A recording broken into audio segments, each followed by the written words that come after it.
Bonsoir à tous et à toutes, bienvenue dans Libre Ensemble. Je suis ravie de vous accueillir aujourd'hui pour un nouveau rendez-vous de la laïcité. On va parler d'extrême droite et du monde associatif. Aujourd'hui, quel danger cette extrême droite et ses discours font-ils planer sur le secteur associatif? Quels impacts peut-il y avoir sur ce secteur en cas de montée des partis d'extrême droite? On abordera ces questions en trois temps. Les menaces qui pèsent sur les libertés associatives, les effets concrets de ces idées sur ce secteur et puis sans doute un rôle, le rôle essentiel de l'éducation permanente face à ces menaces. Libre Ensemble, Catherine Ax, Jacques Nizan. Pour éclairer nos discussions, trois personnes intervenantes aujourd'hui que je suis ravie d'accueillir. Élise Jacquemin, bonsoir Élise. Bonsoir. Vous êtes membre du Conseil supérieur de l'éducation permanente, vous êtes directrice du Miroir Vagabond, une association socio-culturelle active dans le nord de la province du Luxembourg depuis 81. Vous m'arrêtez si je me trompe. Cette association s'appuie notamment sur la capacité d'agir des personnes, le lien entre culture et social, nécessité de cohésion. Vous allez donc nous en parler ce soir. Nous avons également Edgar Schotz, bonsoir. Bonsoir Catherine. Est-ce que je prononce bien Edgar Schotz? Oui, c'est exceptionnel. Bon, je me suis entraînée tout l'après-midi. Vous êtes romaniste et professeur en économie et politique publique à la Haute École Bruxelles-Brabant. Vous avez mené de concert une carrière de journaliste, d'animateur en radio libre, puis de chercheur et sur la RTBF, et puis de chercheur dans un service d'études syndicales, avec un engagement associatif au sein de la Ligue des droits humains, dont vous êtes président depuis 2022. C'est tout à fait ça. C'est tout à fait ça. Vous plaidez coupable, comme on dit. Et par téléphone, nous avons également Benjamin Billard, docteur en sciences politiques, chargé de recherche au sein du secteur sociopolitique, du Centre de recherche et d'information sociopolitique, CRISP, chargé de cours invité à l'UC Louvain. Vos principaux thèmes de recherche, populisme, extrême droite et partis politiques et démocratie. Benjamin Billard, bonsoir, vous êtes avec nous. Bonsoir. On va peut-être d'abord commencer avec vous et reprendre une définition de l'extrême droite, son idéologie, et en quoi justement elle peut éroder ou s'attaquer à l'associatif et à l'éducation permanente. Benjamin Billard. Donc une petite redéfinition pour nos auditeurs de l'extrême droite et de son idéologie. Alors l'extrême droite, c'est une idéologie qui repose principalement sur trois éléments fondamentaux. Le premier, c'est une perspective inégalitaire de la société, c'est-à-dire que c'est une idéologie qui distingue les individus dans la société selon leur ethnie, leur couleur de peau, leur race ou d'autres critères typiquement, voire qu'elle les hiérarchise les unes par rapport aux autres. Le deuxième critère, c'est la perspective de la société qui est profondément nationaliste. Toutes les extrêmes droites sont par essence nationalistes. Je ne dis pas pour autant que l'inverse est vrai. Tous les nationalistes ne sont pas nécessairement d'extrême droite, d'où il est important de bien distinguer ces deux notions, me semble-t-il. Le troisième élément, la troisième caractéristique qui définit ce dont l'extrême droite est le nom, c'est le programme d'action qui permet de transiter du premier état, de la première perception de la société telle qu'elle est, vers la société telle qu'elle devrait être, reposant sur un programme nationaliste. Et ce programme d'action, typiquement, met sous tension la démocratie, que ce soit comme régime politique, ou, c'est aujourd'hui généralement le cas pour la plupart des partis d'extrême droite qui performent bien en Europe, qui met sous tension le pilier libéral de nos démocraties, c'est-à-dire l'équilibre des pouvoirs, l'état de droit, ou les droits accordés à toute une série de minorités dans la société. Donc on voit que l'extrême droite, c'est une idéologie assez englobante, un concept de parapluie, pour reprendre un terme de mon collègue italien Andrea Pirro, qui englobe toute une série de phénomènes distincts, mais qui se regroupent sur la base de ce fond idéologique minimal commun. Alors on parle peu des attaques de l'extrême droite envers le milieu associatif, quel qu'il soit. Pourtant aujourd'hui, au CRISP aussi, vous pointez ces actions-là. Pourquoi est-ce que c'est un danger que l'extrême droite s'attaque à ces organisations-là? Alors, tout dépend d'abord de quel milieu associatif on parle.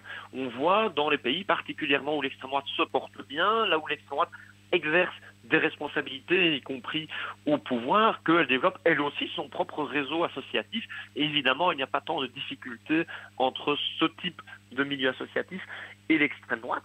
Mais plus globalement, en Europe occidentale surtout, ce qu'on peut observer, c'est qu'il y a un certain nombre d'associations qui peuvent se retrouver mises à mal par l'arrivée au pouvoir de formations d'extrême droite, soit parce que les valeurs qu'elles défendent, l'objet social qui les caractérise, va à l'encontre des valeurs défendues par les formations d'extrême droite, et qu'alors elles peuvent tout simplement, par exemple, décider de suspendre le versement de subsides accordés à ces associations.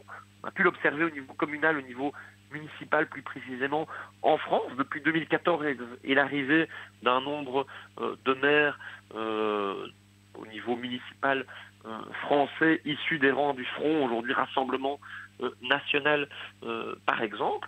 Par ailleurs, on a toute une série d'autres associations qui militent plus directement face à l'extrême droite. Et donc on voit automatiquement qu'on est dans des relations d'animosité entre certains partis typiquement d'extrême droite lorsqu'ils exercent des responsabilités et certains segments du monde associatif. Donc c'est peu visible, mais bien réel, même si en Wallonie on ne connaît pas encore vraiment une fronde de l'extrême droite, bien qu'un nouveau parti pointe un peu, mais on ne peut pas le citer puisque nous sommes en période de prudence. Donc les attaques et l'érosion est bien présente, bien réelle même, et c'est peut-être ça le danger, peu visible. Alors les attaques sont potentiellement réelles selon les cas, selon le rapport de ces formations au pouvoir, bien sûr, pas nécessairement si visible, sauf évidemment à vérifier concrètement, notamment en termes de politique de subside, par exemple, le rapport entre les élites au pouvoir, qu'elles soient d'extrême droite d'ailleurs ou pas nécessairement, et les organisations qui incarnent ce milieu associatif au sens large. C'est quoi si on voit disparaître des associations, effectivement parce qu'elles ne sont pas financées, parce que on leur mène la vie dure, qu'est-ce que nos démocraties peuvent en retirer? C'est-à-dire qu'est-ce qu'on perd en fait en se privant de ce milieu associatif-là dans nos jours, dans l'exercice de nos jours? Alors ça dépend sous quel angle on l'étudie. La toute première chose, c'est que ces rapports entre l'extrême droite et le monde associatif ne sont pas la première priorité de ces formations d'extrême droite. Donc on retrouve assez peu la défense du milieu associatif ou les attaques à l'endroit du milieu associatif dans les programmes, dans les discours de l'extrême droite. Simplement, lorsqu'elle arrive concrètement au pouvoir, on peut observer que cela peut se matérialiser, peut se concrétiser. Globalement, c'est une certaine vivacité démocratique, une certaine activité au sein de la société civile, au-delà des institutions, au-delà des organisations de pouvoir, j'entends par là essentiellement, et surtout en Belgique, des partis politiques, mais également certaines valeurs défendues par ces associations. Alors il ne faut pas toutes les amalgamer, elles ne forment pas un tout global nécessairement cohérent, mais on a effectivement des associations qui défendent des valeurs typiques de nos démocraties libérales qui peuvent être soumises à des tensions potentiellement très fortes. Oui, donc on perdrait de solidarité, on perdrait un petit peu de liberté d'expression, de contre-pouvoir, de justement d'aller contre le discours étatique en tout cas. Donc c'est très important cette voie-là, il ne faudrait pas la perdre. Évidemment, on a ici un élément, vous avez dit, de contre-pouvoir notamment, même si ça émane de la société civile, du milieu associatif beaucoup plus globalement, qui serait privé d'un certain mode d'action, de certaines expressions aussi, même si on reste ici dans un discours hypothétique, sauf à analyser, comme on vient de le faire, ce qui se passe dans certains cas à l'étranger. Ça ne veut pas dire qu'automatiquement le milieu associatif est mis sous tension lorsque l'extrême droite, d'une manière ou d'une autre, arrive au pouvoir, tout simplement parce que là où c'est le cas, quelques exceptions près, notamment la Hongrie, on voit que l'extrême droite partage le pouvoir avec d'autres formations, souvent de droite, mais pas nécessairement, parfois de centre-gauche aussi, et c'est dans le cadre de compromis qu'elle mène son action politique. Vous pensez, et le CRISP se bat pour ça aussi, qu'il faut regarder ce qui se fait ailleurs pour se rendre compte de ce qu'on pourrait perdre ou du danger que représente l'extrême droite au pouvoir? Alors, le CRISP ne se bat pas nécessairement, dans le sens où on est dans une position de neutralité, d'analyse. Plutôt d'analyse, oui, voilà. De rapports politiques dans la société, des acteurs, de leur organisation notamment, mais bien entendu, l'analyse d'un fait politique, quel qu'il soit d'ailleurs, mais notamment de l'étude de l'extrême droite, est toujours enrichie par l'analyse comparée, en voyant aussi comment les choses se passent à l'étranger, et singulièrement en Europe, typiquement là où l'extrême droite, si on revient sur ce type d'idéologie bien particulière, exercent le pouvoir, et on voit que ces 20 dernières années, les cas se sont multipliés, certainement au niveau local et régional, mais aussi au niveau national. En Italie, en Autriche, en Bulgarie, en Pologne, en Estonie, aux Pays-Bas, et peut-être bientôt avec une nouvelle coalition associant l'extrême droite de Geert Wilders par exemple, et on voit ainsi qu'elle gagne en pouvoir, en influence, et que potentiellement on pourrait voir une tension s'exercer sur le milieu associatif, ou en tout cas à nouveau certains segments de celui-ci. Qu'est-ce qu'on pourrait faire pour contrer cela, Benjamin Billard? D'aucuns parlent du rôle essentiel du secteur de l'éducation permanente face à toutes ces menaces. C'est une piste? L'éducation permanente a un rôle évidemment important en Belgique francophone, notamment pour décoder, mieux comprendre, d'une part, la complexité du système politique belge dans lequel on vit. On sait que le vote pour des formations notamment extrême droite, mais pas seulement, répond aussi à une logique parfois de perte de confiance dans le fonctionnement même de la démocratie, lui-même lié à la complexité de nos institutions, la manière par laquelle les décisions se prennent, typiquement. Et donc, clairement, l'éducation permanente a aussi pour mission d'aider à mieux décrypter les grands enjeux, mais aussi décrypter ce qui peut être considéré comme des menaces potentielles à certains grands principes qui caractérisent notre démocratie. Merci Benjamin Billard. Avec plaisir. Et retour en studio, Edgar Schotz et Élise Jacquemin. Que pensez-vous donc, comme Benjamin vient de le dire et l'exprimer, cette érosion de la démocratie peu visible mais bien réelle face au danger de l'extrême droite? Une réaction, Edgar? Cette érosion, elle se produit en l'absence même, en Fédération Wallonie-Bruxelles, d'un parti d'extrême droite fort et bien implanté. Donc je ne voudrais pas qu'on entretienne une vision trop binaire de tout va bien, mais attention, l'extrême droite risque d'arriver. Tout ne va pas bien. Il y a déjà des pratiques, singulièrement au gouvernement fédéral, qui tiennent pour utiliser un euphémisme, de l'illibéralisme, ne pas respecter les décisions de justice comme le fait le gouvernement fédéral depuis plus de 2 ans en matière migratoire, c'est une politique d'extrême droite. Donc l'érosion de la démocratie, elle est aussi le chef de nos gouvernants qui ne respectent pas l'ordre constitutionnel, les principes les plus fondamentaux de l'état de droit. Et alors évidemment, me mettant dans la peau d'un leader d'extrême droite, ça demande un peu de contorsion, je me réjouis de ce genre de pratique dont je ne pourrais que faire la copie une fois arrivé au pouvoir. Mais donc on n'est pas dans une démocratie totalement fonctionnelle, menacée par l'extrême droite. On est dans une démocratie qui déjà dysfonctionne gravement dans certains domaines, et on a la chance à Bruxelles et en Wallonie de ne pas jusqu'ici, et j'espère qu'on pourra faire le même bilan après le 9 juin, avec une extrême droite qui jusqu'ici n'est pas très puissante dans les urnes. Élise et puis Edgar, c'est quoi une répression associative comme on en parle en France ou ailleurs? Est-ce que sur le terrain elle est visible? Elle consiste en quoi en fait? Alors sur le terrain, oui, elle est visible. Moi, je peux parler aussi au nom du Miroir Vagabond. Il y a quelques années, on a mené une campagne pour protéger l'autonomie associative, donc une autonomie associative qui est au service des publics et des populations et qui prend en charge des rapports de force qui existent sur un territoire particulier, parce qu'on s'était rendu compte que depuis quelques années, on était soumis à de plus en plus d'injonctions des pouvoirs subsidiants, alors des choses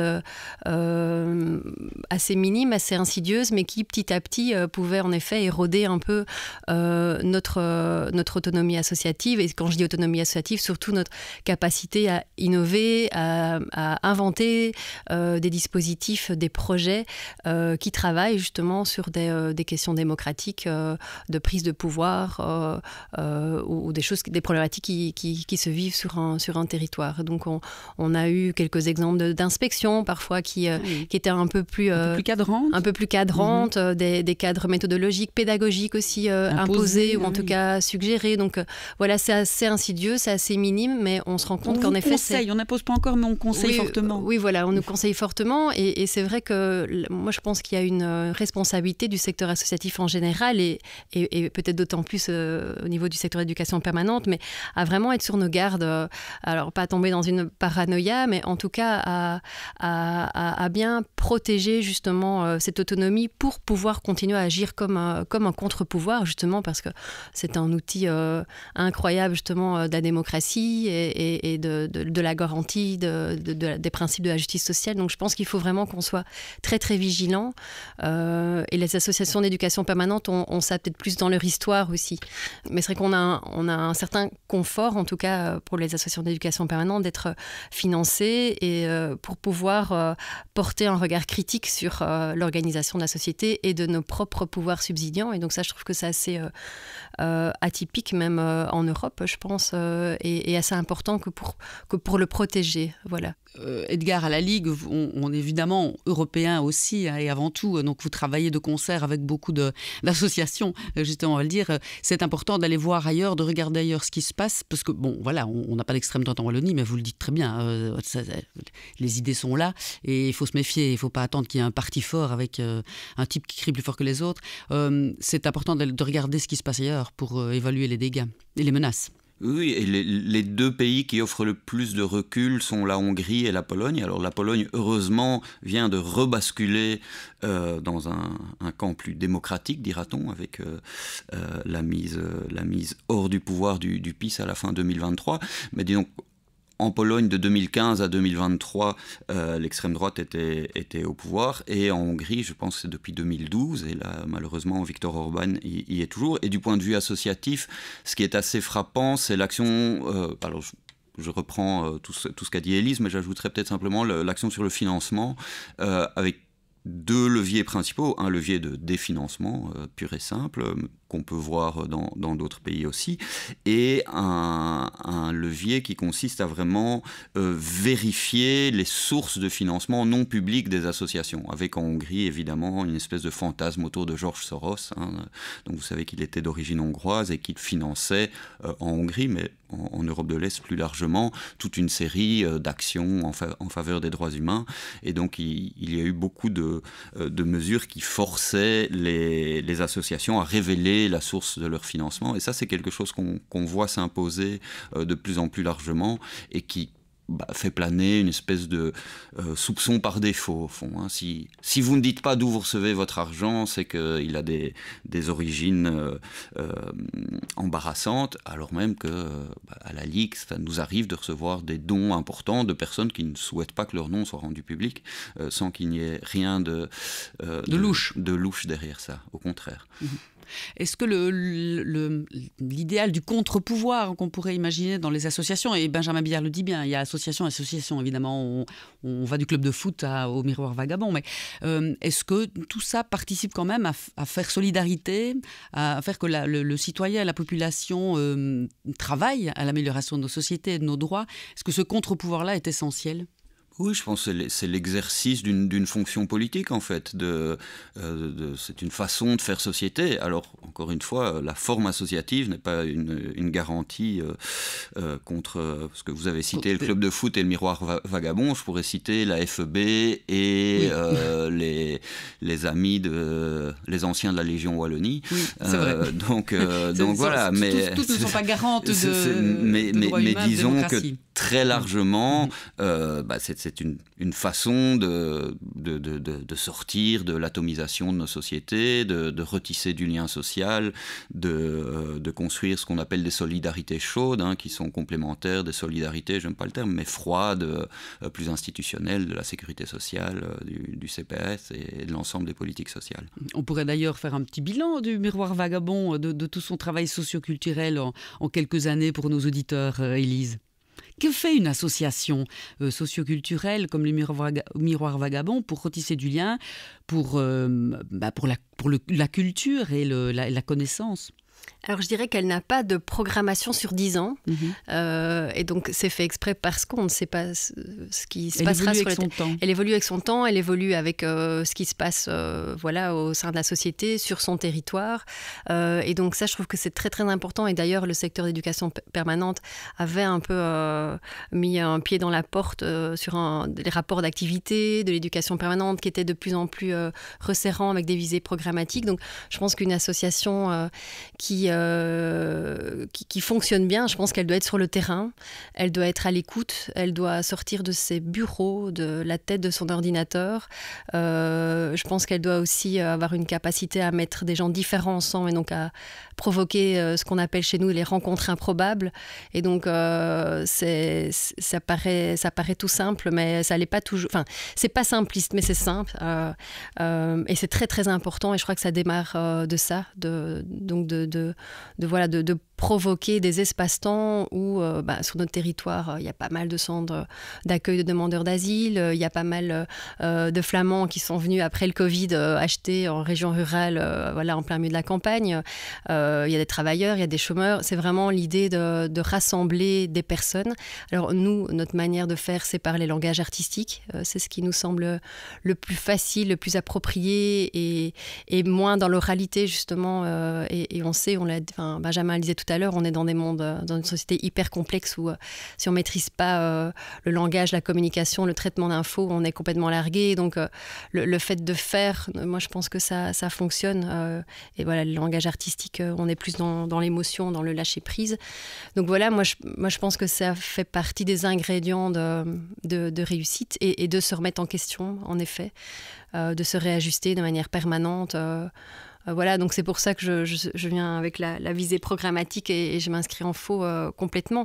Et quand on essaye de défendre ça auprès des pouvoirs publics, c'est pas simple. Donc c'est la question aussi du résultat.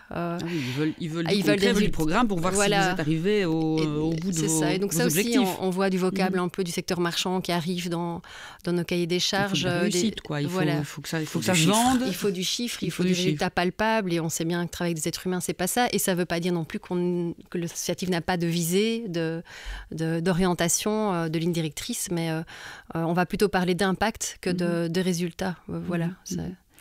Quand on lit quelques documents en France, beaucoup d'associations disent avoir peur d'aborder certains thèmes comme les discriminations, les violences policières, la laïcité, le racisme. Ils ne les abordent quasi plus de peur de déplaire à l'État. Est-ce qu'aujourd'hui, chez nous aussi, cette peur-là, pour rester dans les financements quelque part, Edgar, on entend ça ? Non, enfin... Certaines associations peut-être seraient effrayées, mais je ne pense pas que c'est par peur de déplaire à l'État. C'est éventuellement, sur certains sujets sensibles, la peur des réactions sur les réseaux sociaux. C'est surtout cette violence-là, me semble-t-il. Et il faut préciser, Élise l'a dit, le cadre de l'éducation permanente est unique en Europe.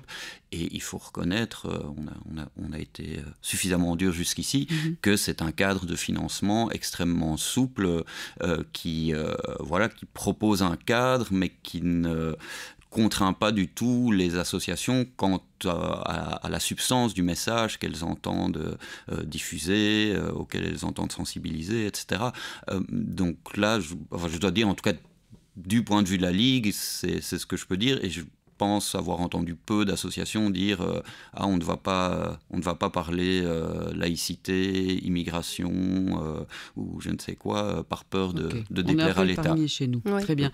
Élise, oui. Oui, non, j'allais dire en effet c'est un luxe que les associations financées peut-être de manière générale par la Fédération Wallonie-Bruxelles ont. Celles qui sont financées exclusivement par la région wallonne, c'est plus compliqué. On sent quand même qu'on est dans une logique plus adéquationniste, notamment par rapport aux politiques d'activation, et où là, je sais qu'il y a des associations qui pourraient avoir peur de s'inscrire en opposition ou en tout cas être dans une posture plus critique par rapport au pouvoir public qui les finance. Donc on est moins sur des thématiques, mais on va être sur une remise en question des cas de financement, notamment des méthodologies qui sont imposées. Ça, je pense que ça existe. Voilà, parce qu'il y a des exemples très très concrets de retrait de financement s'il y a une posture critique ou voilà. Mais là, c'est la fin d'une association. Et là, c'est la fin d'une association. Et il y a plein d'associations qui ne peuvent pas se le permettre parce qu'il y a des emplois. Petite parenthèse pour que nos auditeurs comprennent bien, quand vous faites partie du Conseil supérieur de l'éducation permanente, c'est quoi l'éducation permanente telle que nous l'entendons ici dans cette émission ? Alors l'éducation permanente, sans faire un énorme rétroacte historique, qui durerait une demi-heure, voilà, qui durerait une demi-heure, mais disponible. peut-être redire que je crois que ça a vraiment démarré, en tout cas après la Seconde Guerre mondiale, le drame qu'il y a eu, tout le monde était bien d'accord sur le fait qu'on devait vraiment investir dans l'éducation tout au long de la vie des adultes, sur l'accès à la culture de manière générale.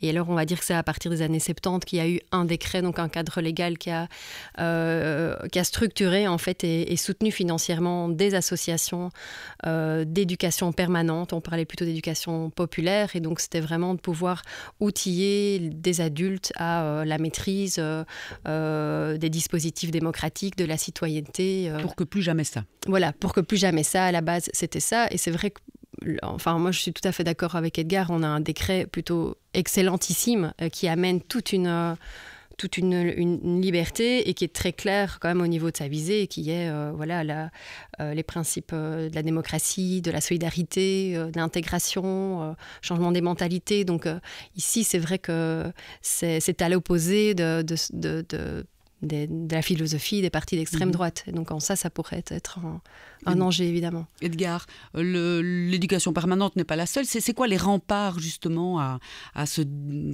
dilettement de nos démocraties face aux idées d'extrême droite, notamment? Alors, je pense qu'il y a d'abord le fait qu'on a des partis qui restent relativement populaires, contrairement à ce qu'on peut voir en France, où souvent c'était des partis de cadres. Chez nous, je ne vais pas les citer puisqu'on est en période de prudence, mais plusieurs partis ont encore un véritable ancrage dans la population.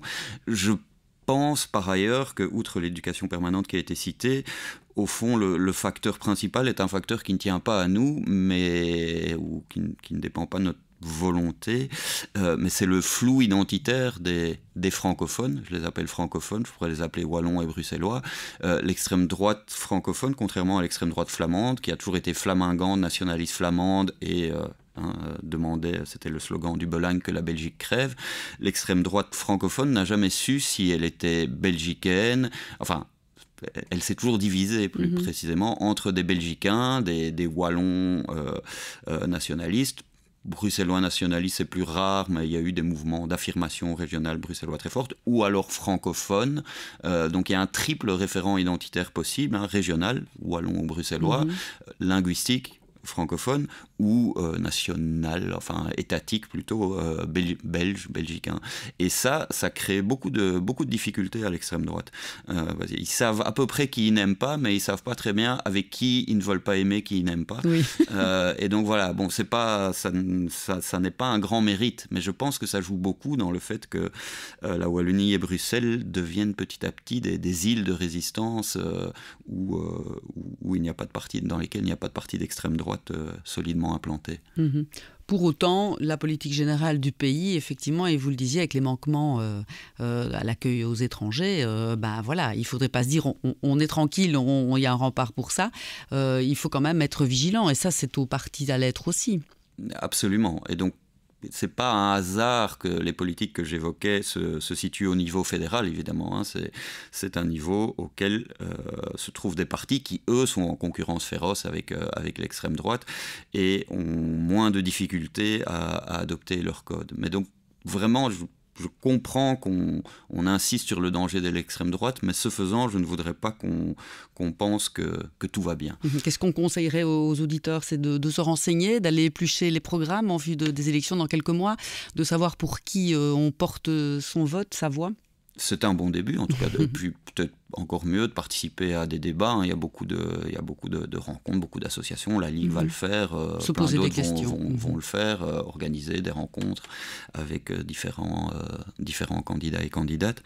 Et c'est l'occasion de poser directement les questions et de voir aussi que c'est parfois un peu plus compliqué qu'on ne croit, voilà, c'est un choix à la fois important et difficile que de poser un vote. Et remettre un petit peu de réenchanter un peu la politique, parce qu'on entend beaucoup de gens, pas forcément qui disent on va voter pour les extrêmes, mais on ne votera pas du tout, parce qu'on en a marre, parce qu'on n'y croit plus. Qu'est-ce qu'on pourrait dire à ces auditeurs-là, en tout cas, pour clôturer cette émission? Pour réenchanter la politique. Edgar et Élise, réenchantez-nous. ça m'a l'air d'un projet ambitieux. Je suis pas sûr que ça doive être réenchanté à ce stade-ci. Re-questionner, redynamiser, je sais pas. Oui, mais voilà, je vais prendre peut-être le contre-pied, mais l'élection est un moment de la démocratie, mais tout ce qui se joue entre ces moments qui ont lieu tous les 5 ans est essentiel aussi. Et donc, je pense que le plus important n'est peut-être pas le vote, mais rappeler aux personnes à qui on a donné son vote qu'entre chaque élection, on est présent et on a une exigence vis-à-vis d'eux. Et ça, c'est la politique et c'est potentiellement l'éducation permanente. Et donc, je pense qu'une des façons de réenchanter la politique, c'est d'en faire soi-même et pas nécessairement électoralement, mais en s'engageant pour une cause, en se rendant compte que, oui, au fond, allez, moi ce qui m'a le plus enchanté ces dernières années, c'est le mouvement d'hébergement citoyen. On a vu que l'action, elle était là, et les gens, ils voulaient donner. Et les gens ont fait de la politique en accueillant des personnes chez eux. C'était pas en interpellant des mandataires. C'était un mouvement qui a pris de l'ampleur. Donc il y a moyen aussi de faire la politique en dehors des partis. Et ça a eu énormément d'influence sur les partis. Il y a une loi sur les visites domiciliaires qui a été retoquée de ce fait-là. Ouais, tout ça est positif. Élise ? Oui, voilà, il a tout bien répondu, Edgar. Mais oui, moi j'aurais tendance à rappeler vraiment l'importance du collectif, voilà, tout simplement. Et peut-être aussi à inviter le secteur associatif dans son ensemble. Donc voilà, on a parlé beaucoup d'éducation permanente, mais le secteur associatif lié à la jeunesse, à l'insertion professionnelle, à l'insertion sociale, voilà, tout confondu, de retourner, ou en tout cas de ne pas laisser de côté les populations les plus exclues, parce qu'on en a... Enfin, on l'a un peu abordé, mais on est quand même dans une situation d'inégalité sociale extrême, et je pense que c'est aussi un bon terreau pour de l'extrême droite. Voilà. Et toute couche sociale confondue, vraiment. Mais donc ça, c'est important. Merci beaucoup, Élise Jacquemin. Miroirvagabond.be, www. .com. Miroirvagabond.com pour voir toutes vos activités. Edgar Schotz, je l'avais bien dit. Tout allait bien jusque-là. Ligue des droits humains, allez voir les actions et aussi les débats dont vous parliez et auxquels on peut prendre part. Merci à vous deux d'avoir été là. Merci à tous d'avoir choisi de nous écouter ce soir. Rendez-vous la semaine prochaine pour un autre rendez-vous de la laïcité. Merci à vous.